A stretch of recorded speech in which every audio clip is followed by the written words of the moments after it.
प्रिय विद्यार्थियों, मित्रों, आज हम लोग अधिगम के सिद्धांतों का अध्ययन करेंगे। इससे पहले हम लोगों ने अधिगम के नियमों का अध्ययन किया था। अधिगम किसे कहते हैं, अधिगम के नियम क्या होते हैं, अधिगम का अर्थ और परिभाषा क्या होता है। अधिगम सीरीज में वह मेरा पहला वीडियो था। आज हम अधिगम सीरीज का दूसरा अधिगम के सिद्धांतों का अध्ययन इसको लेकर हम आपके समक्ष प्रस्तुत हुए हैं। वास्तव में जब अधिगम के सिद्धांतों की बात की जाती है तो लगभग 10 से 11 सिद्धांत अधिगम के हैं, या सीखने के 10 से 11 सिद्धांतों का अध्ययन किया जाता है। सबसे पहले हम लोग देखेंगे कि वास्तव में अधिगम का पहला सिद्धांत क्या है। अधिगम का जो पहला सिद्धांत है वह है, अधिगम का पहला सिद्धांत थार्नडाइक का उद्दीपन अनुक्रिया सिद्धांत, या इसका एक और नाम है अधिगम का संबंधवाद सिद्धांत, या फिर इसका एक और नाम है अधिगम का प्रयास एवं त्रुटि का सिद्धांत। 3 नामों से यह सिद्धांत जाना जाता है। अधिगम का उद्दीपन अनुक्रिया सिद्धांत, या अधिगम का संबंधवाद सिद्धांत, या अधिगम का प्रयास एवं त्रुटि का सिद्धांत। वास्तव में जान लें कि सिद्धांत किसे कहते हैं।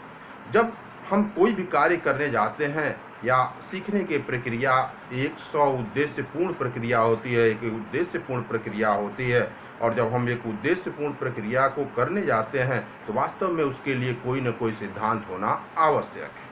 और इसलिए सीखने में भी किसी न किसी सिद्धांत का प्रयोग किया जाता है। जब भी हम सीखने जाते हैं तो किसी न किसी सिद्धांत का प्रयोग किया जाता है। और इसी संदर्भ में या सीखने के इसी संदर्भ में थार्नडाइक महोदय, जो अमेरिकन मनोवैज्ञानिक थे, उन्होंने अपना सिद्धांत लाया था, सीखने का सिद्धांत लाया था। E.L. थार्नडाइक महोदय ने 1898 में 1898 में एक किताब इनकी आई थी, उसका नाम था एनिमल इंटेलिजेंसी। Animal INTELLIGENCE। 1898 में थार्नडाइक महोदय की एक किताब आई थी जिसका नाम था एनिमल इंटेलिजेंसी, और उस किताब के माध्यम से, उस किताब में इन्होंने चूहे पर, बिल्लियों पर, अन्य पशुओं पर प्रयोग करके यह सिद्ध करने का प्रयास किया था कि वास्तव में कैसे पशु पक्षी सीखते हैं, और जैसे पशु पक्षी सीखते हैं उसी तरह से मनुष्य भी सीखता है। लेकिन सीखने के इस सिद्धांत को विस्तृत रूप देने का कार्य उन्हीं की एक किताब, दूसरी किताब आई थी 1913 में। यह किताब थी एजुकेशनल साइकोलॉजी।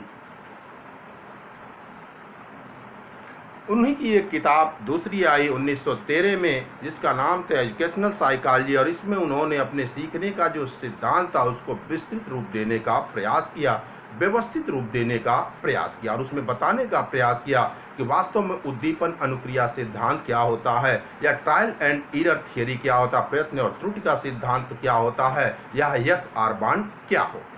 इस सिद्धांत को थोड़ा सा हम लोग समझते हैं कि वास्तव में थार्नडाइक का यह सिद्धांत क्या था, एसआर सिद्धांत क्या था।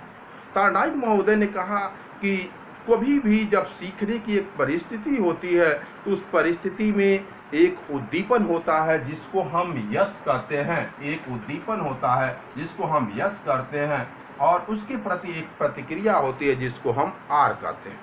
एक स्टिमुलस होता है और दूसरा रिस्पांस होता है। अर्थात सीखने के लिए उद्दीपन जितना जरूरी है उतना ही रिस्पांस भी जरूरी है, प्रतिक्रिया भी जरूरी है। दोनों चीज़ों का होना अति आवश्यक है। जब तक उद्दीपन नहीं होगा तब तक अनुक्रिया भी नहीं होगी, और इसलिए कहीं न कहीं उद्दीपन जितना सशक्त होगा अनुक्रिया भी उतना ही सशक्त होगी। और इसलिए इसका नाम उन्होंने कहा, एक यस तत्व होता है, दूसरा आर तत्व होता है, और इसे हम एस आर सिद्धांत कहते हैं। वास्तव में उद्दीपन जितना सशक्त होगा उसके प्रतिक्रिया उतना ही सशक्त होगी, और साथ साथ दोनों एक दूसरे से जुड़ जाएंगे, और इसीलिए इसको एस आर बांड के नाम से जाना गया, या संबंधवाद सिद्धांत के नाम से जाना गया।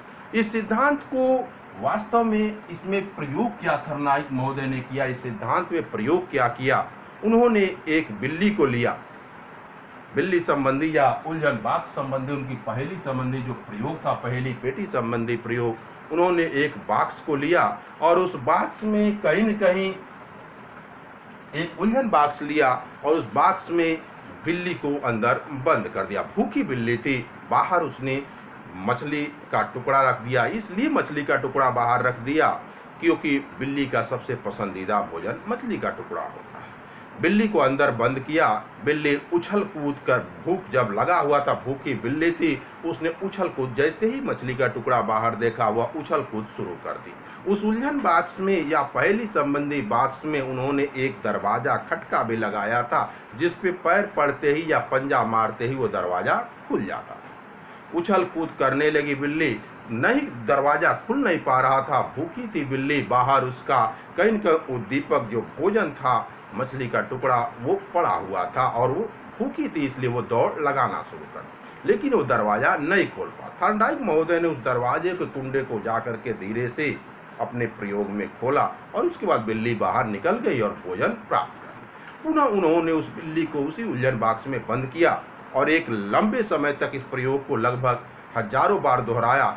एक समय ऐसा भी आ गया जब बिल्ली बिना किसी उछल कूद के दरवाजा को खोल ली और मछली के टुकड़े को प्राप्त कर ली। उस उछल कूद में, पहले के प्रयासों में, उस उछल कूद में पहले उसका पंजा उस कुंडे पर पड़ा, दरवाजा खुल गया, मछली और बिल्ली मछली के टुकड़े को प्राप्त कर ली। लेकिन बाद में अब बिना उछल कूद के ही बिल्ली उस कुंडे को जा करके कुंडे पर ही पंजा मारते थे और उस उलझन बॉक्स का या उस पहेली पेटी का बॉक्स का दरवाजा खुल जाता था और बिल्ली बाहर निकलती थी और मछली के टुकड़े रूपी उद्दीपन को वह प्राप्त कर लेती थी, अर्थात उसके भोजन को, जो उसका भोजन बाहर उद्दीपन था, उसको प्राप्त कर लेती थी। इस प्रकार उसने उस उलझन बॉक्स को खोलना सीख लिया। वास्तव में यह सिद्धांत कहता है कि अगर बाहर उद्दीपन हो, अगर हमारे सामने कोई उद्देश्य हो, लक्ष्य अस्पष्ट हो, तो हम उसके प्रति प्रतिक्रिया भी उसी तरह से करते हैं। इसी तरह से बालक भी कहीं न कहीं सीखते हैं।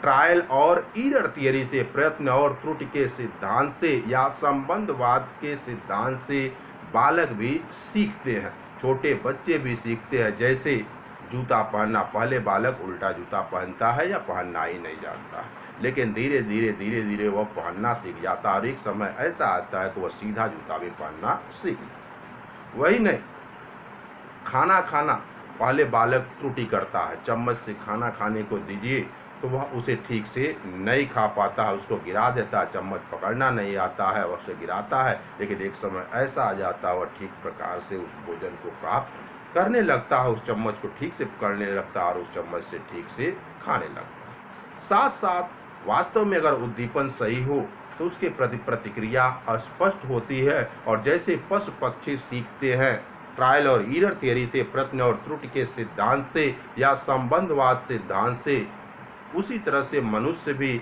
या बालक भी कहीं न कहीं संबंधवाद सिद्धांत से या प्रयत्न और त्रुटि के सिद्धांत से सीखता है। मित्रों, अगर हमारा वीडियो आपको पसंद आए इसे लाइक करें, सब्सक्राइब करें, शेयर करें और साथ साथ शुरू से अंत तक देखें। जय हिंद, वंदे मातरम, नमस्कार।